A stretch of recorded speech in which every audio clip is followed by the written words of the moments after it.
সরিয়া শিবে সিংগায় দিলাহা। আরে সিংহা শুনি মর্তেতে বাজিয়া উঠল ঢাক।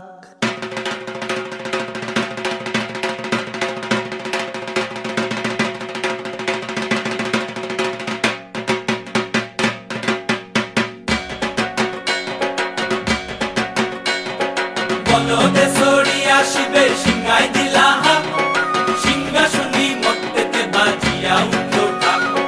বলদে সরিয়া শিবে সিংহায় দিলা হাক, সিংহা শুনি মর্তেতে বাজিয়া উঠল ঢাক। শিবের সঙ্গে কার্তিক গণেশ লক্ষ্মী সরস্বতী, শিবের সঙ্গে কার্তিক গণেশ লক্ষ্মী সরস্বতী। আশ্বিন মাসে বাপের বাড়ি আসেন ভগবতী, আশ্বিন মাসে বাপের বাড়ি আসেন ভগবতী।